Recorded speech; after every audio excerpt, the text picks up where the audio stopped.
ইরানের কর্তৃপক্ষ কিন্তু বারবার বলে আসছিল যে হরমুজ আমাদের নিয়ন্ত্রণ, এবং চুক্তিতেও তাই আছে, সমঝোতা যেটা সেইখানে আছে যে হরমুজ ইরানের নিয়ন্ত্রণে থাকবে এবং ইরানের কর্তৃপক্ষের বিধিনিষেধ মেনেই চলতে হবে। ট্রাম্প বলছে ইরান কখনো শিক্ষা নেবে না, আমরা আর ধৈর্য ধরতে পারবো না, আমরা সফলভাবে অভিযান শুরু করেছি, সামরিকভাবে শেষ করব। তো এর প্রতিক্রিয়া আবার যে ইরানের যে বিপ্লবী বাহিনীর যে নৌ শাখার প্রধান, উনি স্পষ্ট জানিয়েছেন যে পারস্য উপসাগরীয় অঞ্চলে মার্কিন সামরিক ঘাঁটিগুলোতে আগামী দিনগুলোতে আরো ভয়াবহ দোজকের অভিজ্ঞতার মুখোমুখি হতে হবে।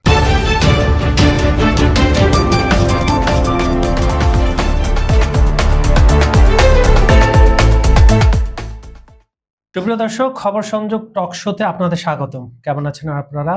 নিশ্চয়ই ভালো, আমরাও ভালো আছি। আপনাদের সঙ্গে রয়েছি আমি কাজল হায়দার, আর আমার সঙ্গে আজকে স্টুডিওতে উপস্থিত রয়েছেন সিনিয়র সাংবাদিক আহমদ আতিক ভাই। খবর সংযোগ টক শো দেশ এবং দেশের বাইরের দর্শক শ্রোতা এবং আমাদের তরফ থেকে আজকের অনুষ্ঠানে আপনাকে স্বাগত জানাচ্ছি। দর্শক শ্রোতাদেরও আমাদের পক্ষ থেকে স্বাগত। আতিক ভাই, যেটা ভয় হচ্ছিল আমাদের, আপনি যেটা বারবার জোর দিয়ে বলছিলেন এবং আমার মাঝে মাঝে সন্দেহ হতো আপনার কথাবার্তা ইরান শোনেন কিনা, আপনি বলছিলেন যে এটা থামবে না, চুক্তিটা থাকবে না। তা চুক্তিটা এখনো আক্ষরিক অর্থে ভেঙে যায়নি, কিন্তু ভাঙার উপক্রম হয়েছে। আপনি জানেন যে দ্বিতীয় দিনের মতো আবার পাল্টা বলবো না, আবার হামলা চালিয়েছে এবং নির্দিষ্ট একটা দ্বীপে। এটা আপনি বিস্তারিত বলবেন। ইরানও আপনার প্রথমে মোকাবিলা করে পরে প্রচন্ডভাবে আপনার মার্কিন বেসগুলোতে হামলা চালিয়েছে। এই যে পুরো বিষয়টা, এখানে লেবানন ইস্যু চলে আসছে, হরমুজ প্রণালী চলে আসছে। তা হরমুজ প্রণালী কি ঠান্ডা হবে না? আসলে যুদ্ধটা হলো সার্বিক, এবং এটাকে এই যুগটাকে বলে প্যাক্স জুডাইকা। আচ্ছা, এটা একটু বিস্তারিত বলেন। প্যাক্স জুডাইকা মানে হলো আপনার দ্বিতীয় বিশ্বযুদ্ধের পরের কিছুটা সময়, দ্বিতীয় বিশ্বযুদ্ধের আগে পর্যন্ত এটাকে বলা হতো প্যাক্স ব্রিটানিকা। আচ্ছা, মানে ব্রিটেনের শাসনের যুগ, ব্রিটিশ শাসনের যুগ। সারা পৃথিবীতে ব্রিটিশরা তাদের আধিপত্য বিস্তার করেছে, বিভিন্ন দেশ দখল করেছে, সম্পদ লুট করেছে, এইভাবে তাদের সাম্রাজ্য গড়ে তুলেছে। একসময় বলা হতো যে ব্রিটিশ সাম্রাজ্যে সূর্যাস্ত ডুবে না, এইভাবেই আর কি। এরপরে তাদের পতন হলো সুয়েজ খালের মাধ্যমে, এবং দ্বিতীয় বিশ্বযুদ্ধের পরে তখন শুরু হলো প্যাক্স আমেরিকানা। প্যাক্স আমেরিকানা মানে মার্কিনদের আধিপত্যের যুগ আর কি। তো এইটা তো আমরা দেখতেই পেয়েছি, এবং এই মার্কিনীদের আধিপত্যের যুগের মাঝেই শুরু হয়ে গেছে প্যাক্স জুডাইকা, মানে জায়ন। আচ্ছা, মানে একটা পন্থীদের, ইসরায়েল পন্থীদের, মানে ইসরায়েল পন্থী ওই ধর্মের একাংশের। হ্যাঁ, সাধারণ মানুষ এটা মানে না। তো তারা সারা পৃথিবী তাদের ইচ্ছা হলো সারা পৃথিবী নিয়ন্ত্রণ করবে, তারা যেভাবে বলবে ওইভাবেই চলবে। তো এই কার্যক্রমটা তাদের শুরু হয়েছে, এবং এইটাকে যদি তারা নিতে চায় তাহলে তাদের এই যুদ্ধ প্রয়োজন, এবং এই যুদ্ধ থামানো যাবে না, এবং যে কেউ চেষ্টা করবে এই যুদ্ধ আসলে এখন আর থামবে না। এবং এটা আপনি নিশ্চিত যে মানে আমি তো আগেই বলছিলাম যে ইরানের সাথে এই যুদ্ধ থামবে না, এবং কয়েকদিনের মধ্যে দেখবেন এটা হয়তো যুদ্ধ আরো বেশি, এবং বিশেষ করে 9 জুলাইয়ের পর থেকে 9 জুলাই পর্যন্ত যেতে পারে কিনা আমার তো এটা এখন সন্দেহ হচ্ছে। কারণ যেভাবে তো ইরানিরা এখনো থেমে আছে। তো যেই ঘটনা সর্বশেষ হলো গত শুক্রবারে আমরা দেখলাম, আবার শনিবারেও আল জাজিরা প্রতিবেদন দেখলাম যুক্তরাষ্ট্র ও ইরানের মধ্যে আবার পুনরায় হামলা শুরু হয়েছে। এবং প্রথম হামলা হলো ওই যে আবারও একটি জাহাজের বাণিজ্যিক জাহাজ, যেটার নাম হলো পানামার পতাকাবাহী একটি জাহাজ। এর আগে সিঙ্গাপুর ছিল সম্ভবত, এটার নাম হলো কিকু। তো এইটা অজ্ঞাত একটা প্রক্ষেপণাস্ত্রের আঘাত করে, কিন্তু এতে জাহাজের ক্রু বা জাহাজের যে রিজার্ভ তেল ওইটার কোনো ক্ষতি হয়নি, জাস্ট একটা সিগন্যাল আর কি। তো ইরানের কর্তৃপক্ষ কিন্তু বারবার বলে আসছিল যে হরমুজ আমাদের নিয়ন্ত্রণ, এবং চুক্তিতেও তাই আছে, সমঝোতা যেটা সেইখানে আছে যে হরমুজ ইরানের নিয়ন্ত্রণে থাকবে এবং ইরানের কর্তৃপক্ষের বিধিনিষেধ মেনেই চলতে হবে। তো প্রায়ই করতেছে কি, ওই যে আপনার আল জাজিরায় ইরানের তেহরান ইউনিভার্সিটির অধ্যাপক মারান্ডি উনি বলেছেন যে আমেরিকানরা একটা বিকল্প সিস্টেম চালু করছিল, যে হাই সিতে একটা বড় তেলবাহী ট্যাঙ্কার রাখে, আর ছোট ছোট জাহাজে আপনার ওই বিভিন্ন দেশ থেকে তেল আইনা ওইটাতে ভরতেছিল, যাতে বড় জাহাজ আনলে বড় ট্যাক্স দিতে হয়, ছোট জাহাজ অনেক সময় ট্যাক্স ফ্রি হয়ে যায়। তো এইটা ইরানিরা বুঝতে পেরে ওইটাকে থামাইতে গেছিল। তো তখনই মার্কিনীরা এবং ট্রাম্প নিজে বলছে যে আমার নির্দেশে, এবং সেন্টকমও বলছে যে ট্রাম্পের নির্দেশে এই হামলা হয়েছে। সিরিক বন্দর, তারপরে ওইটার পাশাপাশি তাহরুই গ্রাম এবং ওই বন্দর আব্বাসেরও কাছাকাছি এলাকাগুলায়। তো তারা হামলা করেছে ব্যাপক, এবং মার্কিনিরা বলছে যে এই হামলায় তারা ইরানের আকাশ প্রতিরক্ষা ব্যবস্থা, ড্রোন সংরক্ষণাগার, মাইন স্থাপন সক্ষমতা এবং যোগাযোগ ব্যবস্থাকে টার্গেট করেছে, এবং নজরদারি অবকাঠামোর। তো স্বাভাবিকভাবেই ওই শুক্রবারও ওই একই এলাকায় হামলা হয়েছিল। তারপরে ট্রাম্প যেটা তার সামাজিক যোগাযোগ মাধ্যমে বলছেন যে ইরান যদি ওয়াশিংটনের প্রত্যাশা পূরণ না করে তাহলে পরিস্থিতি আরো বড় ধরনের যুদ্ধ রূপ নিতে পারে। তিনি যুদ্ধবিরতি লঙ্ঘনের জন্য ইরানকে দায়ী করেছেন। আর স্বাভাবিকভাবে উভয় পক্ষ একে অপরকে, আর ট্রাম্প বলছে ইরান কখনো শিক্ষা নেবে না, আমরা আর ধৈর্য ধরতে পারবো না, আমরা সফলভাবে অভিযান শুরু করেছি, সামরিকভাবে শেষ করব। তো এগুলো যখন বলছে, তো এই অবস্থায় ইরানও পাল্টা হামলা চালিয়েছে, এবং প্রাথমিকভাবে আমরা যেটা দেখেছি বিভিন্ন সংবাদ মাধ্যমে বাহরাইনে যে মার্কিন পঞ্চম নৌবহরের যে ঘাঁটি, এটা কারো কারো ভাষায় ওইটা একদম পুরোটাই এখন শেষ হয়ে গেছে। তারপরে কুয়েতে হামলা চালিয়েছে, তারপরে ইরাকের কুর্দি স্থাপিত কুর্দি এলাকাগুলাই হামলা চালিয়েছে। তো মোট এরকম 8টির মতো মার্কিন স্থাপনায় হামলা চালিয়েছে বলেই ইরানের যে প্রেস টিভি তারা জানিয়েছে, এবং এটা গতকাল রাত 2টা থেকে 3টার মধ্যে বাংলাদেশের সময় আজকে মানে 12টা পর্যন্ত পাল্টা হামলা ঘটেছে। এবং তারা বলছে যে ইরানের নৌ ও মহাকাশ বাহিনী, আমরা সাধারণত এয়ারফোর্স জানি, কিন্তু ইরানের একটা আলাদা বাহিনী আছে, মহাকাশ বাহিনী, আমেরিকারও আছে, রাশিয়ারও আছে, চাইনিজদেরও আছে, এই ধরনের মানে যেগুলা প্রভাবশালী, হ্যাঁ, প্রযুক্তিতে উন্নত, তারা এই ধরনের বাহিনীগুলো হ্যান্ডেল করে। তো এই হামলার কারণে স্বাভাবিকভাবেই মার্কিনিরাও এখন একটু ঝামেলার মধ্যে আছে, এবং ইরানের সেনাবাহিনী সতর্ক করে বলছে যে এখন থেকে নিয়ম লঙ্ঘনকারী যে কোনো নৌযানের বিরুদ্ধে আগের তুলনায় আরো কঠোর ব্যবস্থা নেওয়া হবে। হ্যাঁ, এবং শত্রুপক্ষ ভবিষ্যতে যে কোনো অজুহাতে যাতে আর এই ধরনের নতুন করে আগ্রাসন চালায়, তার জবাব হবে আরো বিধ্বংসী। তো এর মধ্যে চলছে, তো ট্রাম্প তো স্বাভাবিকভাবেই তার বাগাড়ম্বর করেই যাচ্ছে, আবার আগের মতোই ইরানকে আবার সে বলছে পৃথিবীতে ইরানের কোনো অস্তিত্ব থাকবে না। তার মানে এটা কিন্তু একটা নতুন সিগন্যাল, আবারও পুরনো কথার, যে পরমাণু বোমা ব্যবহার করবে, ইরানের অস্তিত্ব থাকবে না মানে আমি পরমাণু বোমা ব্যবহার করব। তো এই যখন হুঁশিয়ারি দেয় তখন এখন দেখা যাক যে সে লিখেছে, ট্রাম্প তার ক্ষুদ্র প্রতিক্রিয়া জানিয়ে লিখছে তার সাইটে আর কি, এটি অত্যন্ত সম্ভব যে তারা ইরান কখনোই শিক্ষা নেবে না, এমন এক সময় আসতে পারে যখন আমরা যুক্তিসঙ্গত আচরণ করতে পারবো না, এবং আমরা অত্যন্ত সফলভাবে যে সামরিক কাজটি শুরু করেছিলাম তা সম্পূর্ণ শেষ করতে বাধ্য হব। তো এর প্রতিক্রিয়া আবার যে ইরানের যে বিপ্লবী বাহিনীর যে নৌ শাখার প্রধান, উনি স্পষ্ট জানিয়েছেন যে পারস্য উপসাগরীয় অঞ্চলে মার্কিন সামরিক ঘাঁটিগুলোতে আগামী দিনগুলোতে আরো ভয়াবহ দোজকের অভিজ্ঞতার মুখোমুখি হতে হবে। এই আন্তর্জাতিক নৌপথের উপর তেহরানের নিয়ন্ত্রণ সংক্রান্ত রহস্যের কোনো সমাধান করতে পারবে না, বরং জলপথের নিয়ম লঙ্ঘনকারীদের উপর ইরানের নিখুঁত আঘাত অন্য জাহাজগুলোকেও যাতায়াতের শর্তগুলো মনে করে দেবে। তার মানে রণক্ষেত্রে কিন্তু এইটা আরো কঠিন অবস্থায় যাচ্ছে। তো কোথায় কোথায় হামলা চালিয়েছে সেখানে আবার বলেও দেওয়া হয়েছে যে কুয়েতের সরকারি সেনাবাহিনী, মানে কুয়েতের যে গভর্নমেন্ট আর্মি, তারা এক জরুরি বার্তায় নিশ্চিত করেছে তাদের আকাশ প্রতিরক্ষা ব্যবস্থা বর্তমানে বৈরী শক্তির ক্ষেপণাস্ত্র, ড্রোন হামলাগুলো সফলভাবে প্রতিহত বা ইন্টারসেপ্ট করার জন্য কাজ করে যাচ্ছে।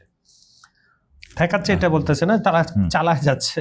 হ্যাঁ, আর এই দিকে আবার ট্রাম্প ও নেতানিয়াহু কিন্তু একইভাবে বলতেছে যে তিনি আসন্ন নির্বাচনে জয়ী হবেন এবং পুনরায় ক্ষমতায় ফিরে এলে ফিলিস্তিন রাষ্ট্র গঠনের সমস্ত সম্ভাবনা সম্পূর্ণভাবে নাকচ করে দেবেন আর কি। এটা হচ্ছে ম্যান্ডেট দিয়েছে সে। তো তিনি সাংবাদিকদের বলেন যে ভূমধ্যসাগর থেকে জর্ডান নদী পর্যন্ত বিস্তৃত ভূখণ্ডে দুটি পৃথক স্বাধীন রাষ্ট্র টিকে থাকার মতো কোনো জায়গা নেই। তিনি যে জাতীয় সরকারের নেতৃত্ব দেওয়ার পরিকল্পনা করছেন এটি তার অন্যতম প্রধান নীতি হবে বলে উল্লেখ করেন, এবং তিনি সাংবাদিকদের বলেন, আমি যে জাতীয় সরকারের নেতৃত্ব দেওয়ার ইচ্ছা করছি মূলনীতি হলো দুই রাষ্ট্রের জন্য কোনো জায়গা নেই। মানে ওই যে তারা যে দ্বিরাষ্ট্রিক ভিত্তিক সমাধানের কথা বলছিল সেইটাতেও তারা এখন থাকতে না, বরং সমুদ্র জর্ডান নদীর মধ্যবর্তী অঞ্চলে এই দুই রাষ্ট্র থাকবে না। তার মানে তারাই যে ইসরায়েলের আগের গভর্নমেন্টগুলো এই যে চুক্তি স্বাক্ষর করেছিল তারা এটা বাতিল করে দিল, মানে ট্রাম্পের কথায় আর কি, সরকারিভাবে তো আর অফিসিয়ালি কোনো ডিক্রি জারি করেনি। উল্লেখযোগ্য অংশ তাকে নাকি সমর্থন করতেছে। তো এই সমর্থন কোন দিকে যায়? এদিকে ট্রাম্প আরেকটা যেটা করছে যে এই সময়ে সেই ইউরোপিয়ান ইউনিয়নকে আবার থ্রেট দিয়েছে যে ইউরোপিয়ান ইউনিয়ন ইরান যুদ্ধ সহ অন্যান্য বিষয়ে তার সাথে টানাপোড়েন আছে, এবং সেই ইউরোপিয়ান ইউনিয়নের সব দেশকে হুমকি দিয়েছে যে 100% ট্যাক্স আরোপ করবে তাদের। হ্যাঁ, তো স্বাভাবিকভাবে ইউরোপিয়ানরা কিন্তু দিন দিন কিন্তু মার্কিন এই হুমকিতে, আমাদের দেশে যেমন এরকম হয়, আমাদের এক বন্ধু রাষ্ট্র আছে তারা প্রায়ই আমাদের নানা ধরনের হুমকি দেয়। এতে যেই ক্ষতিটা হয় সাধারণ মানুষ কিন্তু বারবার শুনতে শুনতে এটা তার ব্রেনে লাগে এবং বিগড়ে যায়। কিন্তু ঠিক ইউরোপিয়ানরাও যারা এখন মার্কিনীদের মিত্র, একটা বিশাল জনসংখ্যাই দেখা গেছে ধর্মগত কারণে এবং রাজনৈতিক ভূকৌশলগত কারণে, রেসিয়াল কারণে, তারা হোয়াইট পিপল, এইসব কারণে তারা কিন্তু মার্কিনীদের পক্ষেই ছিল। কিন্তু এখন কিন্তু এই যে ইরান যুদ্ধের পরে কিন্তু সিনারিও চেঞ্জ হচ্ছে। ধীরে ধীরে ইউরোপিয়ানরা কিন্তু মার্কিনীদের কাছ থেকে মুখ সরিয়ে নিচ্ছে। যেমন প্রথম স্পেন, তারপরে আয়ারল্যান্ড তো আগে থেকেই মার্কিনীদের সাথে বিরোধী, তারপরে আপনার এখন ইটালিও কিছু গ্রিনল্যান্ড দখল করে নিবে, যার ফলে পুরো ইউরোপের কিন্তু জনসংখ্যা এখন আর তাদের সাথে নাই আর কি। এই হলো একটা।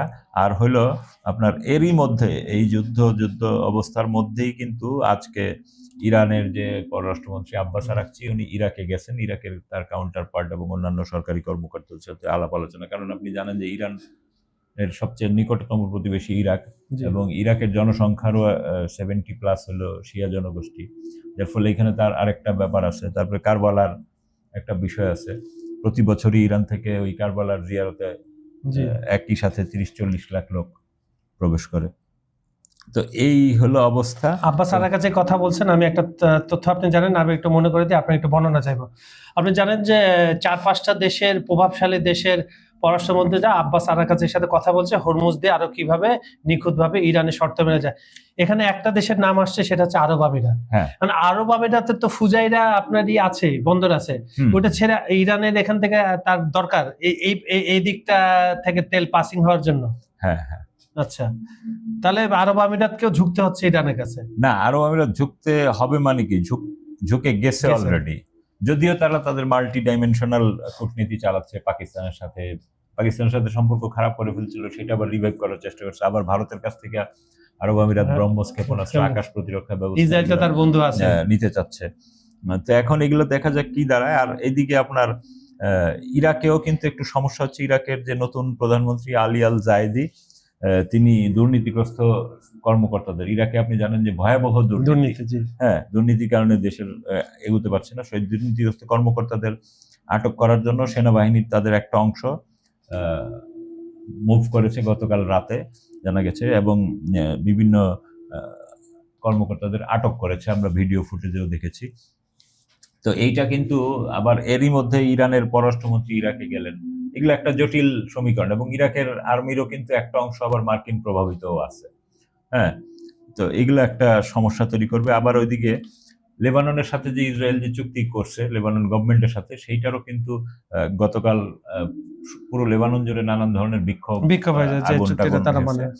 তারা এই চুক্তি মানে না, এবং দেখা গেছে এই চুক্তির মধ্যে আছে যে লেবানন সরকার এবং ইসরায়েল মিললে লেবাননের প্রতিরোধ আন্দোলনকে নিরস্ত্র করবে, এরকম কথাবার্তা আছে। তো যার ফলে কিন্তু লেবাননও কিন্তু আবার ভাগের দিকেই যাচ্ছে মনে হচ্ছে, কারণ ইসরায়েলি বেশ কিছু মন্ত্রী বলতেছে যে লেবাননকে 2 ভাগ করে দেওয়া হোক, 2 ভাগ করে 1 ভাগ এই প্রতিরোধ যোদ্ধাদের থাকবে, সেইটা আমরা দখল করে নিব, এরকম। তো লেবাননের সরকার আসলে কি মানে নিজেদের তারা ভালো চাচ্ছে কিনা সেইটাও এখন নতুন করে ভাবার বিষয়। আর এদিকে আরেকটা, ইরানের যে বিশেষজ্ঞ পরিষদ একটা বিবৃতি দিয়েছে, সর্বোচ্চ নেতার রেড লাইন মানার আহ্বান।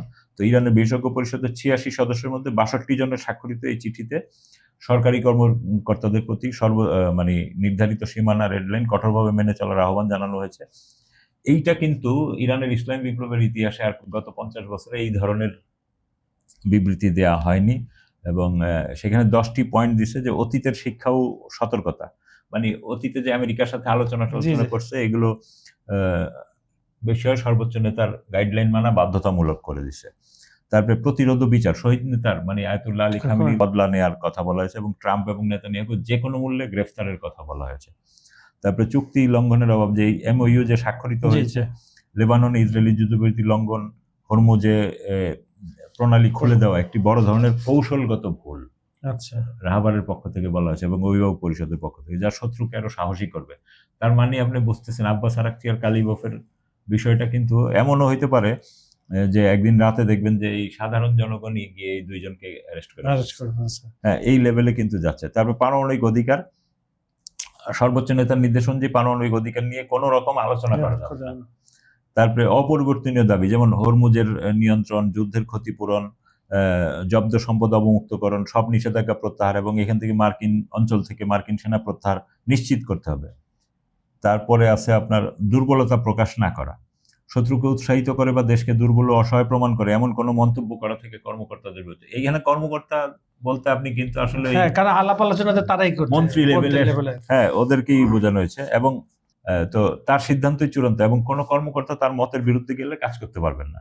তারপরে শত্রুর সময় ক্ষেপণ, শত্রু মার্কিন নির্বাচন, মধ্যবর্তী নির্বাচনের জন্য সময় ক্ষেপণ করছে, যেটা আপনি বলে আসছেন বারবার, এবং এরপর নতুন হামলার আশঙ্কা রয়েছে। তাই চুক্তির বিষয়গুলো নির্ধারিত 30 থেকে 60 দিনের মধ্যেই, মানে যে আমরা আমেরিকানরা বা অন্যরা বলতেছিল সময় বাড়তে পারে, তো এখানে তো 30 আর 60 দুইটা টাইম দেয়া আছে। টাইমের কি 30 দিনের মধ্যে এই কিছু কাজ দৃশ্যমান হইতে হবে। যদি দৃশ্যমান না হয় তাহলে বোঝা যাবে যে এটা হচ্ছে না।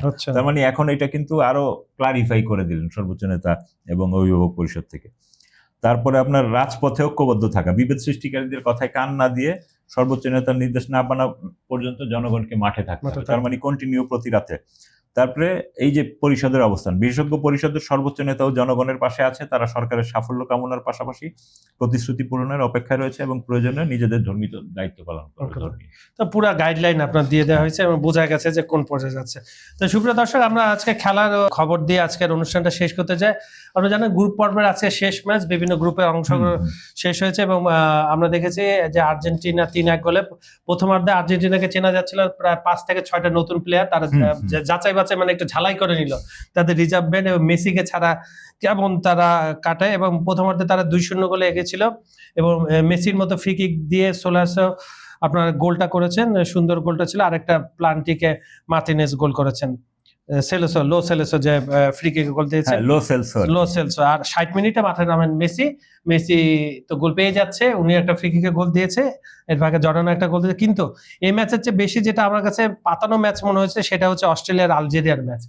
0-0 ড্র ছিল, 1-1 ড্র, 2-2 ড্র, তার লাস্টে 3-3 ড্র। আমি হাইলাইট গুলো দেখেছি, গোলগুলো মনে হচ্ছে খুব সহজে দেওয়া হয়েছে, কারণ একটাই ছিল ইরানকে বাদ দেওয়া।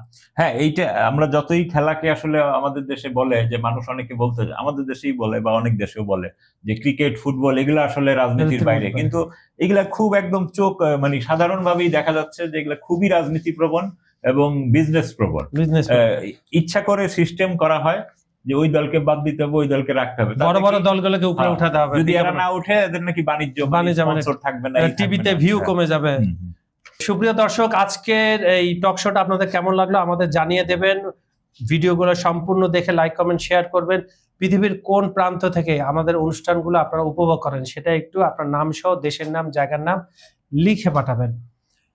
জিওপলিটিক্যাল যে কোনো বিষয় আপনারা যদি জানতে চান, সাবজেক্টটা শুধু আমাদের কমেন্ট বক্সে লিখে দেবেন, সেই অনুযায়ী আমরা একটা অনুষ্ঠান করব, আপনাদেরকে কথা দিলাম। আর আমাদের অনুষ্ঠানটা আরো কিভাবে প্রাণবন্ত করা যায় আপনাদের পরামর্শ চাইছি। বিজ্ঞাপন ও প্রমোশনের জন্য ডেসক্রিপশনে কিছু নাম্বার দেওয়া আছে, সেখানে আপনারা যোগাযোগ করতে পারেন। এই বলে আজকের মতো আমরা দুজন আপনাদের কাছ থেকে বিদায় নিচ্ছি। দেখা হবে আগামীকাল একই সময় একই চ্যানেলে। ততক্ষণ পর্যন্ত সবাই ভালো থাকবেন, সুস্থ থাকবেন। আল্লাহ হাফেজ।